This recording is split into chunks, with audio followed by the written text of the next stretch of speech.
Hello friends, welcome back to Sandra's little world. അപ്പോൾ നമ്മൾ latest ആയിട്ടുള്ളൊരു നെക്ക് ഡിസൈൻ എങ്ങനെ ചെയ്യുന്നതെന്ന് നോക്കാം കേട്ടോ. സെയിം ക്ലോത്ത് വെച്ചിട്ട് അപ്പോൾ ലൈനിങ്ങും മെയിൻ ക്ലോത്തും ഞാൻ സ്ലിറ്റഡ് ടോപ്പാണ് കേട്ടോ ചെയ്യുന്നത്. കട്ട് ചെയ്തെടുത്തിട്ടുണ്ട്. പിന്നെ ബാലൻസ് വരുന്ന ക്ലോത്തിൽ ഇതേപോലെ നമുക്ക് സ്ട്രൈറ്റ് ആയിട്ടൊന്ന് കട്ട് ചെയ്തെടുക്കാവേ. അപ്പോൾ ബാലൻസ് വരുന്ന ക്ലോത്ത് മതി നമുക്ക് ഈ ഡിസൈൻ ചെയ്യാനായിട്ട്. 3 വീതിയും അതേപോലെ നല്ല ലെങ്ത്ത് 60 ഇഞ്ച് ലെങ്ത്ത് ഞാൻ എടുക്കുന്നുണ്ട് കേട്ടോ. തുണിക്ക് നല്ല ലെങ്ത്തിൽ വേണം എടുക്കാൻ, എന്നാലേ നമുക്ക് ആ ഡിസൈന് കംപ്ലീറ്റ് ചെയ്തെടുക്കാൻ പറ്റുള്ളൂ കേട്ടോ. നമ്മുടെ കഴുത്തിൻ്റെ അളവനുസരിച്ചാണ് നമ്മൾ ഈ എന്താ പറയുക ലെങ്ത്ത് കാൽക്കുലേറ്റ് ചെയ്യുന്നത്. അപ്പോൾ ഒരു 16 ആണ് കഴുത്തിൻ്റെ അളവ് വരുന്നതെങ്കിൽ അതിൻ്റെ ഇരട്ടി 2 ഇരട്ടി എടുക്കണം കേട്ടോ, എന്നാലേ കറക്റ്റായിട്ട് നമുക്ക് കിട്ടത്തുള്ളൂ. അപ്പോൾ അതാ ഇതേപോലെ ഞാൻ കട്ട് ചെയ്തെടുത്തിട്ടുണ്ട്. ഇനി എൻ്റെ നെക്ക് മാർക്ക് ചെയ്യാം. ഞാൻ ക്യാൻവാസിൽ 3.5 വീതിയും അതേപോലെ 6 നെക്കിൻ്റെ ഇറക്കം വേണ്ടത്. അപ്പോൾ ഒരു 1/2 ഇഞ്ച് കൂട്ടിയെടുക്കാം, കാരണം ഷോൾഡറൊക്കെ അടിച്ചു പോകുമ്പോൾ നമുക്ക് 1/2 ഇഞ്ച് കുറയും കേട്ടോ. ഇതേപോലെ ഞാനൊരു ജസ്റ്റ് നല്ല വൈഡാക്കി ഫ്രണ്ട് നെക്ക് കട്ട് ചെയ്തെടുത്തു കേട്ടോ.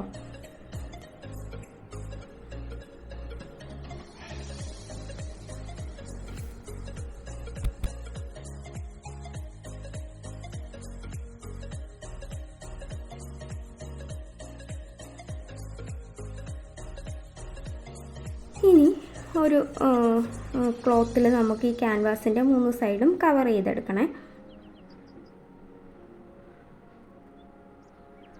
ഇതേപോലെ ഇങ്ങനെ 3 സൈഡും ഒരു സ്റ്റിച്ച് ഇട്ടെടുക്കണേ. അപ്പോൾ ഞാൻ സ്റ്റിച്ച് ഇട്ട് എടുത്തിട്ടുണ്ട്. ഇനി നെക്ക് ഫിനിഷ് ചെയ്യാം. ആദ്യം ലൈനിങ്ങിൻ്റെ നല്ല ഭാഗം കേട്ടോ മുകളിൽ ഇരിക്കുന്നത്. അതേപോലെ മെയിൻ ക്ലോത്തിൻ്റെ നല്ല ഭാഗമാണ് മുകളിൽ, ചീത്ത ഭാഗം അകത്ത് പോവുക.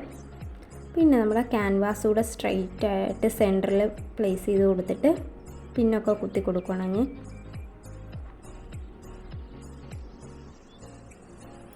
ഇനി നമുക്കിതിൻ്റെ നെക്ക് കറക്റ്റായിട്ട് റൗണ്ടിന് ഒരു സ്റ്റിച്ച് ഇട്ടെടുക്കാവേ.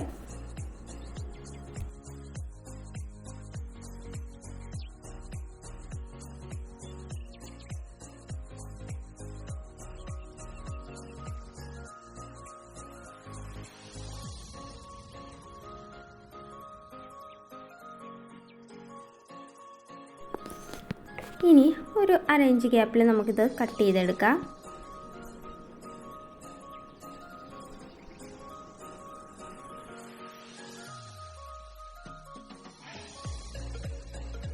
സ്റ്റിച്ച് കൊള്ളാത്ത രീതിയിൽ ചെറിയ വെട്ടി കൊടുക്കാം.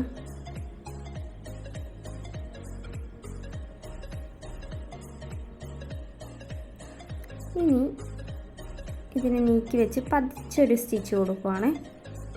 പതിച്ച് സ്റ്റിച്ച് ചെയ്യുമ്പോൾ ആ ക്യാൻവാസിൻ്റെ മെയിൻ ക്ലോത്തിൻ്റെ സെൻറ്ററിൽ കൂടെ ആയിരിക്കണം സ്റ്റിച്ച് പോകേണ്ടത്. അകത്തേക്ക് മടക്കി സൈഡിൽ ഫിനിഷിങ് സ്റ്റിച്ച് കൊടുത്തേ.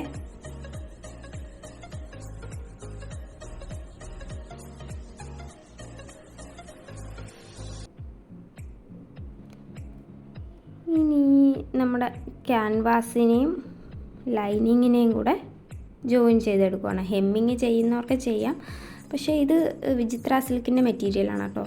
അപ്പം ഞാൻ ഡയറക്റ്റായിട്ട് അങ്ങ് സ്റ്റിച്ച് ചെയ്തതേ ഉള്ളൂ, കാരണം നമ്മൾ ഫ്രണ്ട് സൈഡിൽ അത് കാണില്ല നമ്മൾ മിഷൻ സ്റ്റിച്ച് കൊടുത്താൽ. ഇനി നമുക്ക് ഫ്രണ്ട് നെക്കൊന്ന് അളന്ന് നോക്കാം. ഇതേപോലെ എനിക്കിവിടെ 17.5 കേട്ടോ കിട്ടുന്നത്. അപ്പോൾ നമ്മൾ നേരത്തെ കട്ട് ചെയ്ത് വെച്ച ആ ക്ലോത്തില്ലേ അതിനെ ഒന്ന് ഇതേപോലെ മടക്കിയിട്ട് ഒരു സ്റ്റിച്ച് കൊടുത്ത് തിരിച്ചെടുക്കാവേ.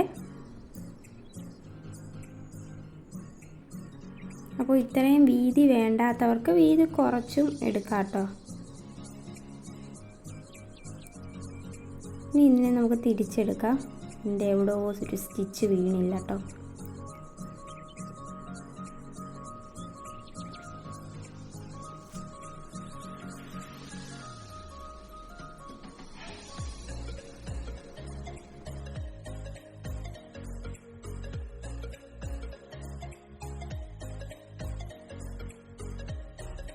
ഇപ്പം ഞാൻ തിരിച്ചെടുത്തിട്ടുണ്ട്.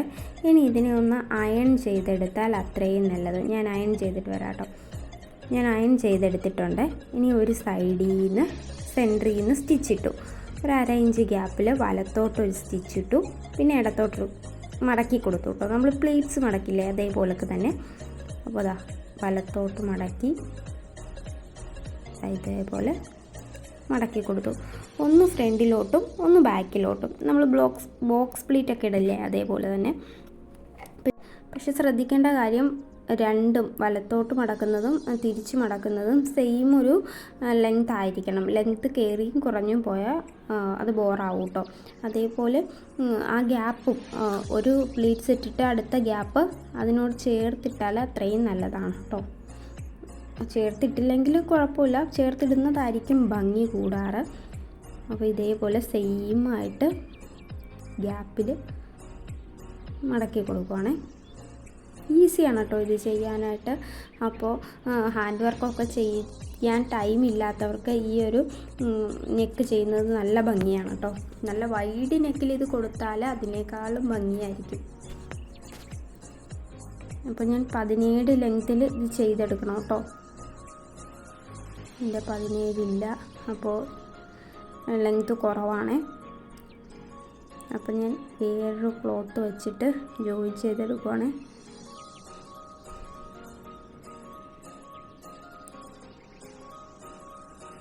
Maximum joint കുറവാക്കുക.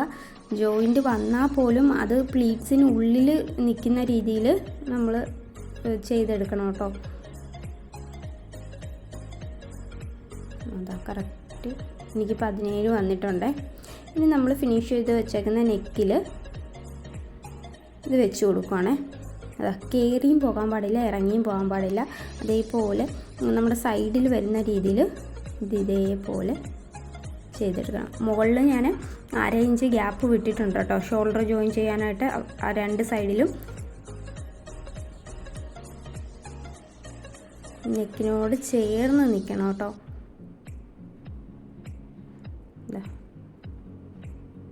നെക്ക് ചെയ്തെടുത്തേ. ഇനി നമുക്കൊരു സൂചി നൂല് കോർത്തെടുക്കാം. പിന്നെ റൗണ്ടിൽ ഒരു ബീഡ് കൂടെ എടുക്കുന്നുണ്ട് ഞാൻ, ഗോൾഡൻ കളറ്. ഇനി സൂചി താഴെ നിന്ന് മുകളിലേക്ക് ഞാൻ കോർത്തെടുത്തു. പിന്നെ അതിൻ്റെ 2 സൈഡിലും ഓരോ സ്റ്റിച്ചിട്ടെടുത്തു. അതായത് എന്നിട്ട് വലിച്ചു കൊടുത്താൽ മതി, ഓട്ടോമാറ്റിക്കലി അതൊരു ഫ്ലവറിൻ്റെ ഷേപ്പിൽ ആയി വന്നോളൂ കേട്ടോ. താഴോട്ട് സൂചി കുത്തി ഇറക്കി വീണ്ടും മുകളിലോട്ട് തന്നെ സൂചി എടുത്തിട്ട് ഇതേലെ ഒരു ബീഡ്സ് സ്റ്റിച്ച് ചെയ്ത് കൊടുക്കുകയാണ് കേട്ടോ. ബീഡ്സ് സ്റ്റിച്ച് ചെയ്യുമ്പോൾ ഡബിൾ സ്റ്റിച്ച് ഇട്ട് കൊടുക്കണേ. നെക്സ്റ്റും ഇതേപോലെ സെൻറ്ററിൽ നിന്ന് എടുത്ത് 2 സൈഡിലും ഇതേപോലെ കോർത്തെടുത്തു. എന്നിട്ട് വലിച്ചു കൊടുത്താൽ മതി, ആ ഷേപ്പായി വന്നോളും. ഇതേ രീതിയിൽ നമുക്ക് എല്ലാം ചെയ്തെടുക്കണം കേട്ടോ.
ഇതേ രീതിയിൽ നമുക്ക് സ്ലീവ്സിലൂടെ ചെയ്ത് കൊടുക്കാം.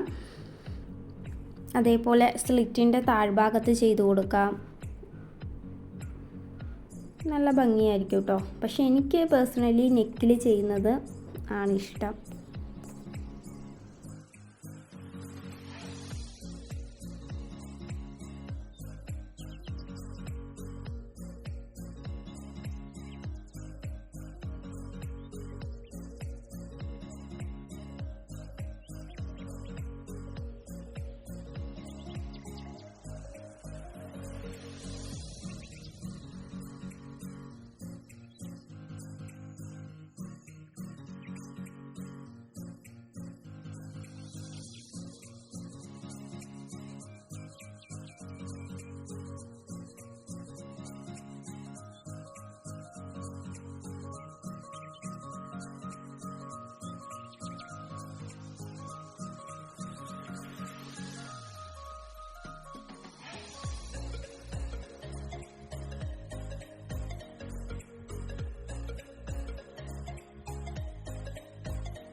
ഓൾമോസ്റ്റ് എൻ്റെ നെക്ക് കംപ്ലീറ്റ് ആയിട്ടുണ്ട്. അപ്പോൾ ഇതേപോലെ നമ്മൾ കെട്ടിട്ട് കൊടുത്തിട്ട് ബാലൻസ് വരുന്ന ക്ലോത്തിനെ ഇതേപോലെ രണ്ടായിട്ട് ഒരു 2-3 കെട്ടിട്ട് കൊടുത്താൽ അത് സേഫായിട്ട് അവിടെ ഇരിക്കും കേട്ടോ. അപ്പോൾ ഇനി നമുക്ക് സ്റ്റിച്ചിങ് കൂടെ കഴിഞ്ഞിട്ട് ഔട്ട്ലുക്ക് കണ്ടാലോ. ബൈ. സിമ്പിളായിട്ട് ചെയ്യാൻ പറ്റുന്നൊരു നെക്ക് ഡിസൈൻ തന്നെയാണ് കേട്ടോ. നല്ല ഭംഗിയും കിട്ടും. അപ്പോൾ സെയിം ക്ലോത്ത് വെച്ചിട്ടോ അതോ നമ്മൾ പെയർ ചെയ്യാൻ പോകുന്ന ഡിഫറെൻറ്റ് ക്ലോത്ത് വെച്ചിട്ടോ നമുക്ക് ചെയ്തെടുത്താൽ നല്ലതായിരിക്കും കേട്ടോ. അപ്പോൾ ഞാനിവിടെ നെക്കിന് മാത്രമേ ചെയ്തിട്ടുള്ളൂ. സ്ലീവ്സിനോ പിന്നെ സ്ലിറ്റിനോ ഒക്കെ ചെയ്യാവുന്നതേ ഉള്ളൂ. വീഡിയോ ആർക്കെങ്കിലും ഒക്കെ യൂസ്ഫുൾ ആയെന്ന് വിചാരിക്കുന്നു. അപ്പോൾ എന്തെങ്കിലും തെറ്റുകുറ്റങ്ങളുണ്ടെങ്കിൽ ക്ഷമിക്കുക. അപ്പോൾ അടുത്തൊരു വീഡിയോയുമായി കാണുന്നിടം വരെ ബൈ.